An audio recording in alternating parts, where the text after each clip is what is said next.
Autobiography of a Yogi by Paramhansa Yogananda.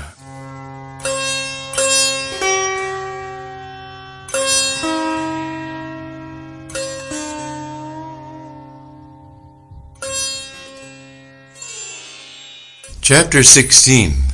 Outwitting the Stars. Mukunda, why don't you get an astrological armlet? Should I, Master? I don't believe in astrology. It is never a question of belief. The only scientific attitude one can take on any subject is whether it is true. The law of gravitation worked as efficiently before Newton as after him. The cosmos would be fairly chaotic if its laws could not operate without the sanction of human belief. Charlatans have brought the stellar science to its present state of disrepute.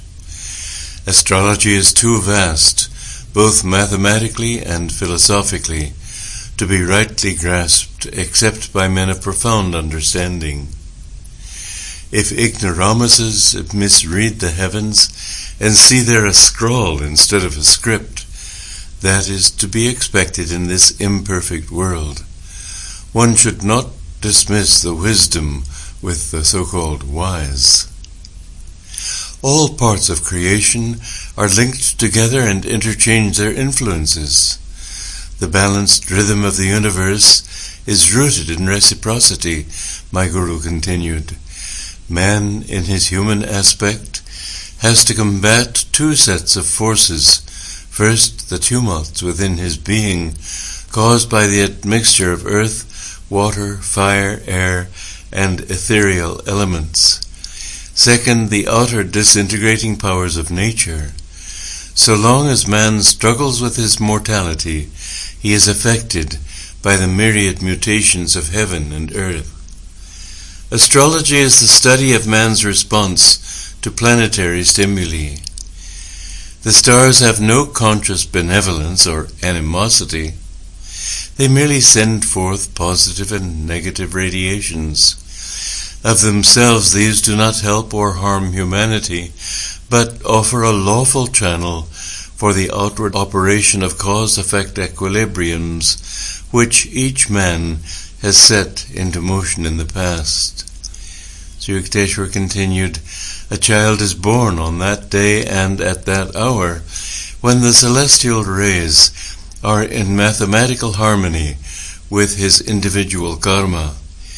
His horoscope is a challenging portrait, revealing his unalterable past and his probable future results. But the natal chart can be rightly interpreted only by men of intuitive wisdom. These are few. The message, boldly blazoned across the heavens at the moment of birth, is not meant to emphasize fate, the result of past good and evil, but to arouse man's will to escape from his universal thraldom. What he has done, he can undo.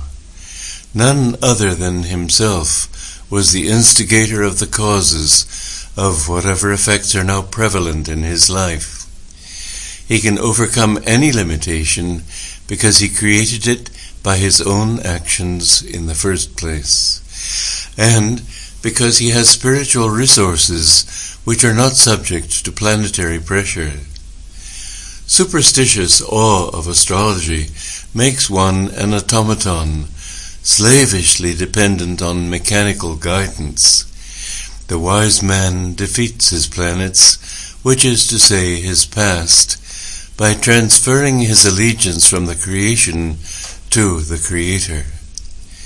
The more he realizes his unity with Spirit, the less he can be dominated by matter. The soul is ever free.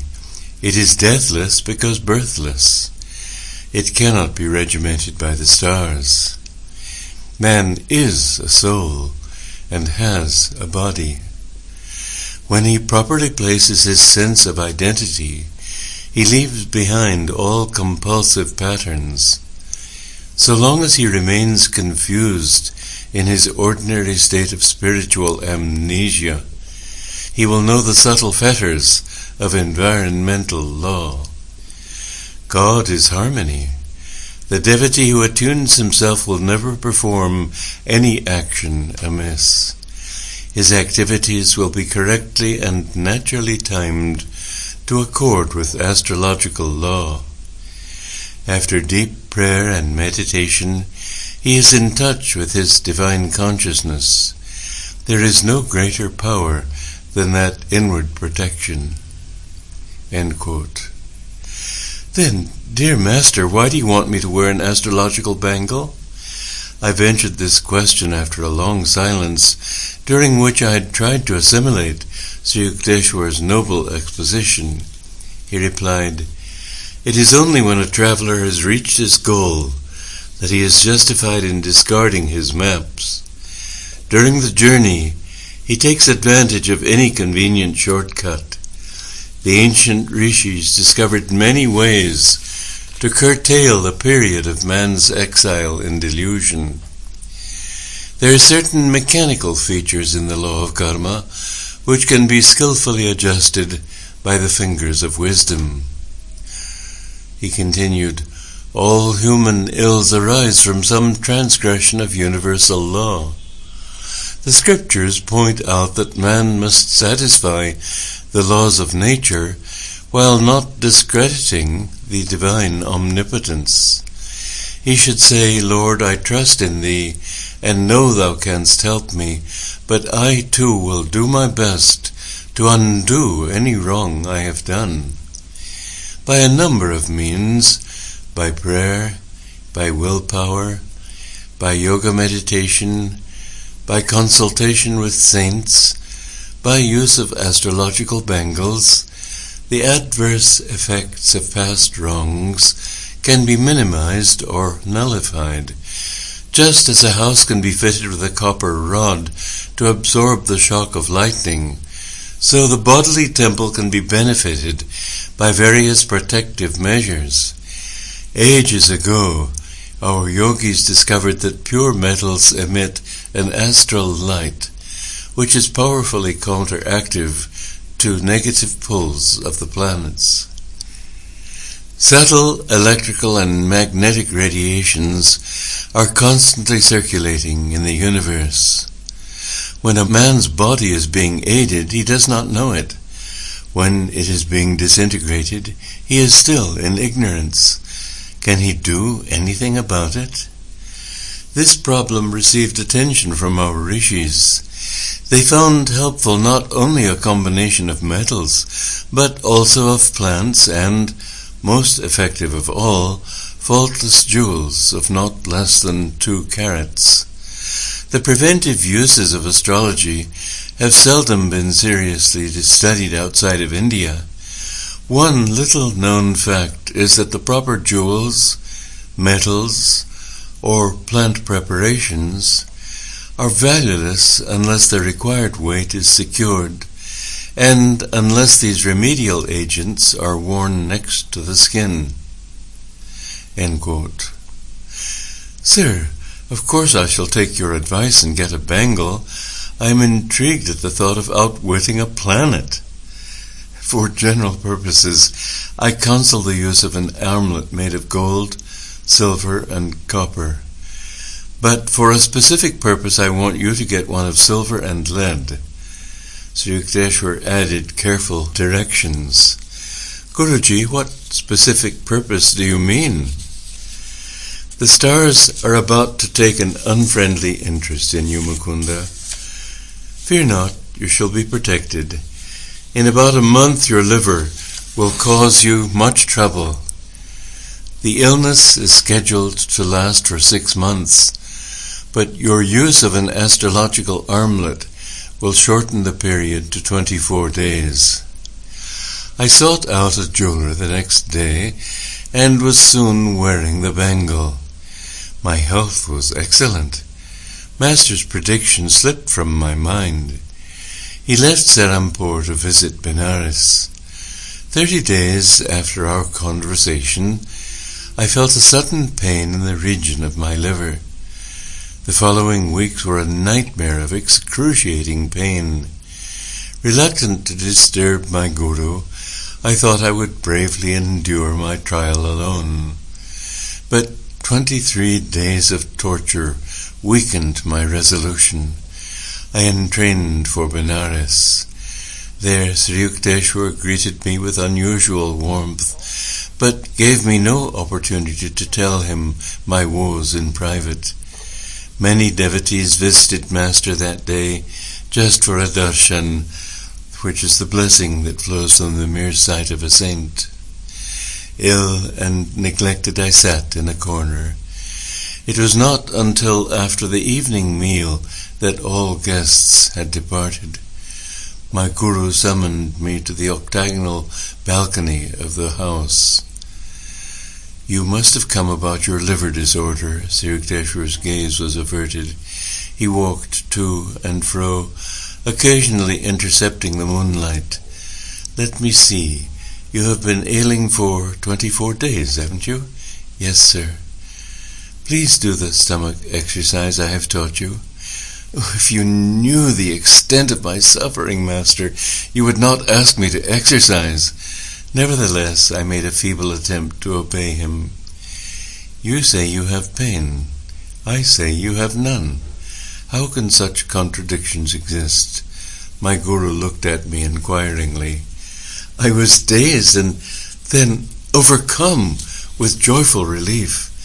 No longer could I feel the continuous torment that had kept me nearly sleepless for weeks.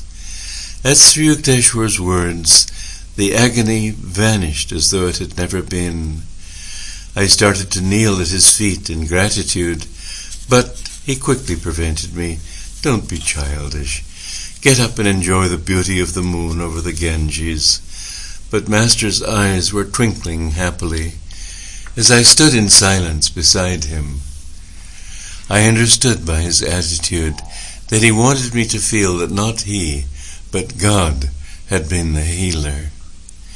I wear even now the heavy silver and lead bangle, a memento of that day, long past, ever cherished, when I found anew that I was living with a personage indeed superhuman.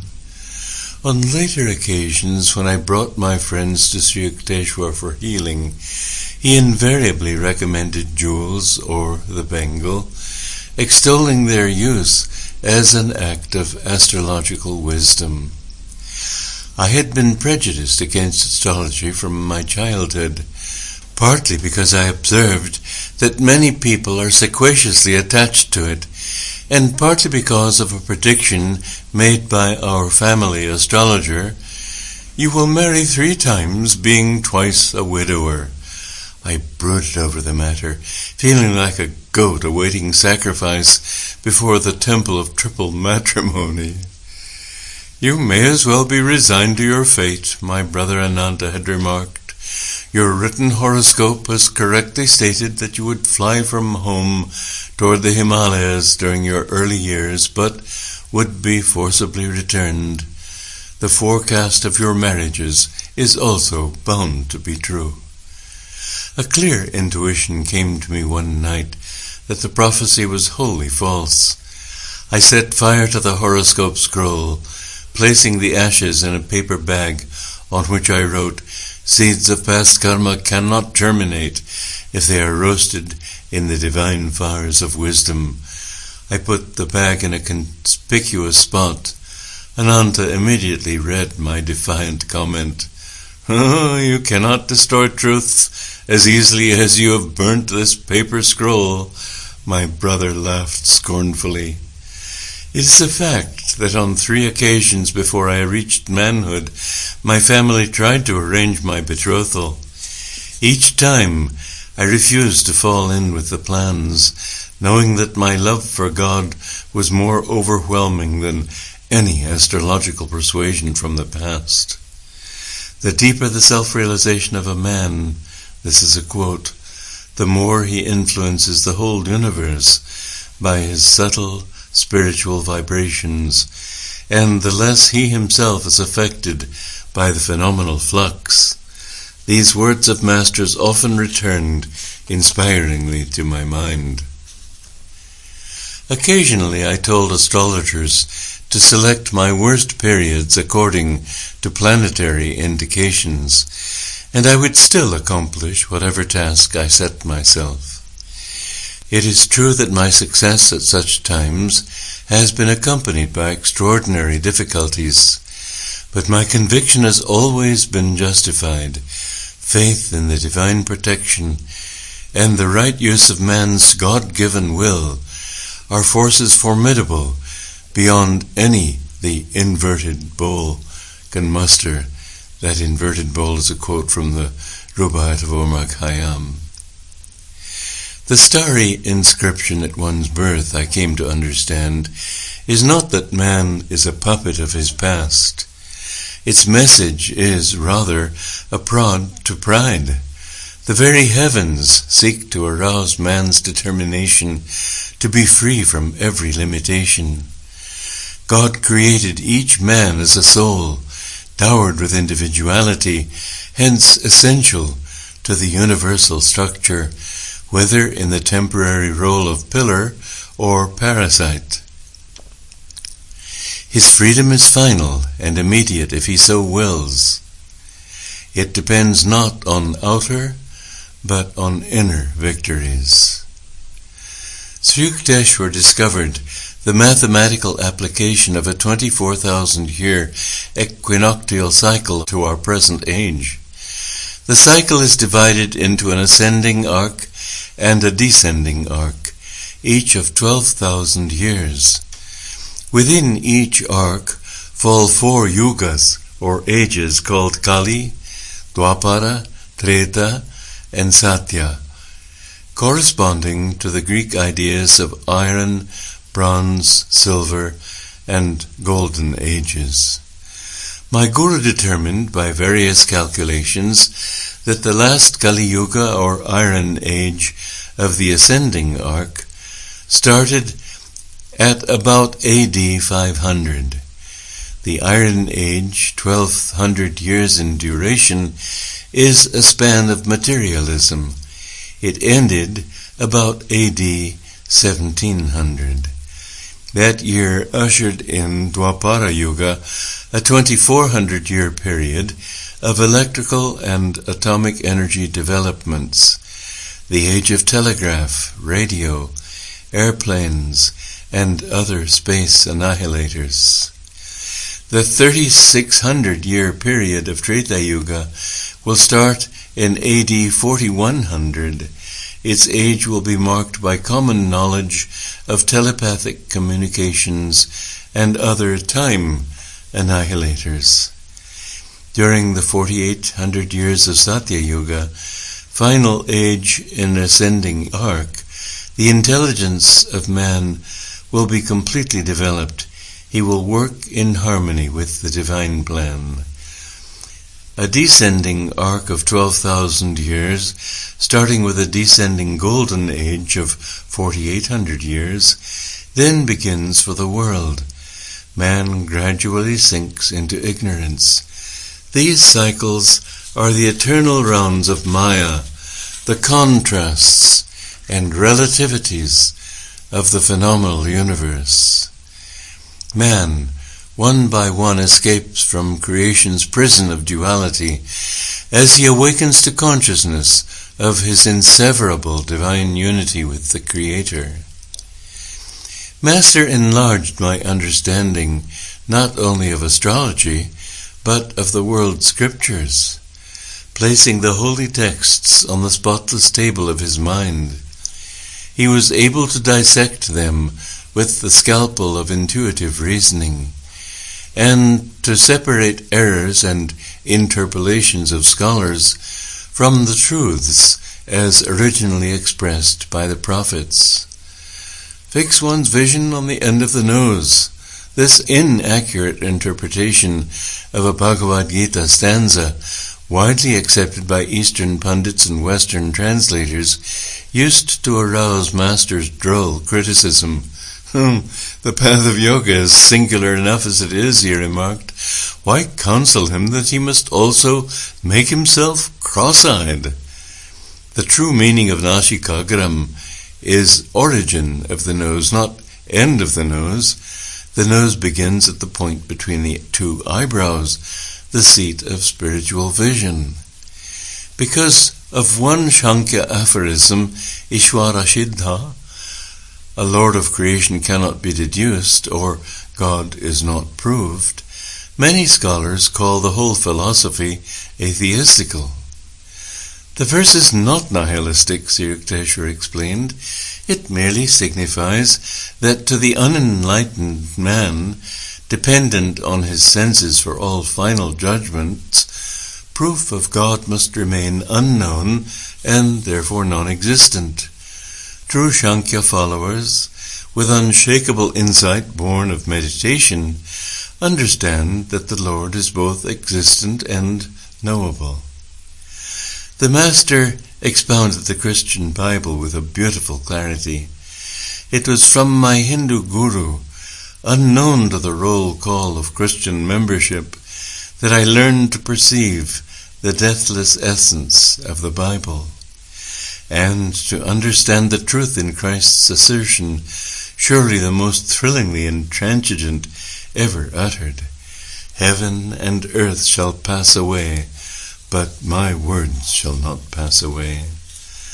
The great masters of India mold their lives by the same godly ideals which animated Jesus. These men are his proclaimed kin. Whosoever shall do the will of my Father which is in heaven, the same is my brother, sister, and mother. If ye continue in my word, Christ pointed out, then are ye my disciples indeed, and ye shall know the truth, and the truth shall make you free. Free men all, lords of themselves, the Yogi Christs of India, are part of the immortal fraternity, those who have attained a liberating knowledge of the one Father. The Adam and Eve story is incomprehensible to me, I observed with considerable heat one day in my early struggles with the allegory. Why did God punish not only the guilty pair, but also the innocent unborn generations? Master was more amused by my vehemence than my ignorance. Genesis is deeply symbolic and cannot be grasped by a literal interpretation, he explained. Its so-called tree of life is the human body. The spinal cord is like an upturned tree, with man's hair as its roots and efferent nerves as branches. The tree of the nervous system bears many enjoyable fruits or sensations of sight, sound, smell, taste, and touch. In these man may rightfully indulge, but he was forbidden the experience of sex, the apple at the center of the bodily garden. The serpent represents the coiled-up spinal energy which stimulates the sex nerves. Adam is reason, and Eve is feeling. When the emotion or Eve consciousness in any human being is overpowered by the sex impulse, his reason or Adam also succumbs. God created the human species by materializing the bodies of man and woman through the force of his will. He endowed the new species with the power to create children in a similar immaculate or divine manner. Because his manifestation in the individualized soul had hitherto been limited to animals, instinct-bound and lacking the potentialities of full reason, God made the first human bodies, symbolically called Adam and Eve. To these, for advantageous upward evolution, he transferred the souls or divine essence of two animals. In Adam or man, reason predominated. In Eve or woman, feeling was ascendant. Thus was expressed the duality or polarity which underlies the phenomenal world. Reason and feeling remain in a heaven of cooperative joy so long as the human mind is not tricked by the serpentine energy of animal propensities. The human body was therefore not solely a result of evolution from beasts, but was produced by an act of special creation by God. The animal forms were too crude to express full divinity. The human being was uniquely given a tremendous mental capacity, the 1,000-petaled lotus of the brain, as well as acutely awakened occult centers in the spine. Continuing the quote, God, or the divine consciousness present within the first created pair, counseled them to enjoy all human sensibilities, but not to put their concentration on touch sensations. These were banned in order to avoid the development of the sex organs, which would enmesh humanity in the inferior animal method of propagation. The warning not to revive subconsciously present bestial memories was not heeded. Resuming the way of brute procreation, Adam and Eve fell from the state of heavenly joy, natural, to the original, perfect man. Knowledge of good and evil refers to the cosmic dualistic compulsion, falling under the sway of Maya through misuse of his feeling and reason or Eve and Adam consciousness. Man relinquishes his right to enter the heavenly garden of divine self-sufficiency. The personal responsibility of every human being is to restore his parents or dual nature to a unified harmony or Eden. As Sri Yukteswar ended his discourse, I glanced with new respect at the pages of Genesis. Dear Master, I said, for the first time I feel a proper filial obligation toward Adam and Eve.